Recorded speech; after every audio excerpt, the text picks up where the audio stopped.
Also, as we're thinking about these procedures and processes that we have to take in order to meet and to gather, I do also want us to remember and know that this isn't the way things are supposed to be. This isn't the way things are meant to be, and we do not plan on staying here long term. We're as a church, the staff and the elders, we are planning for what our service and our church is going to look like going forward.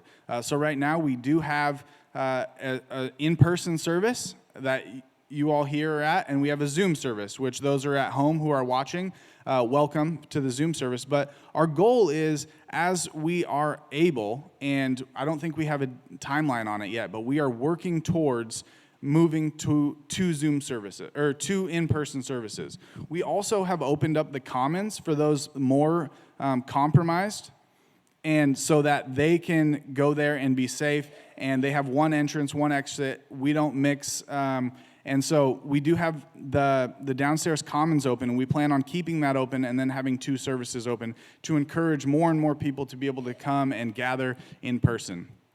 Because we do need community, and though we are 6 feet apart and have masks on, this isn't the community that we desire or we fully need, but we're working towards that as much as possible, trying to use wisdom, respect for our state laws, respect for those who are compromised. We're trying to balance all of it, but we know we do need community.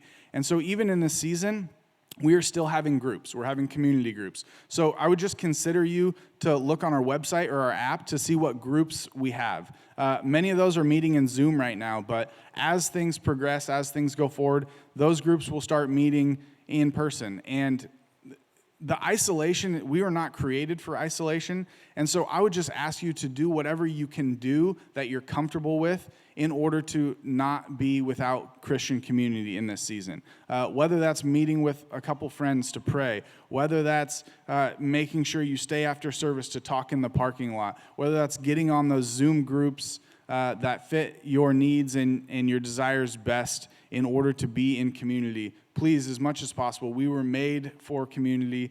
We do need community. And so I would just ask you to consider, how might you be in community in this season? And the staff and elders are considering, how can we go back as safe as possible, as best as possible, but not make this drag on longer than it need be.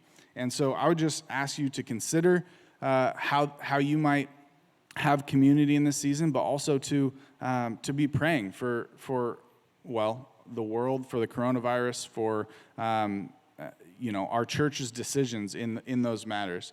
And one specific group that's coming up next Saturday, the second Saturday of every month, is the men's breakfast. And so next Saturday is the men's breakfast. So if you're interested in that and you're a guy, look on the website and the app and figure out how to get plugged into that.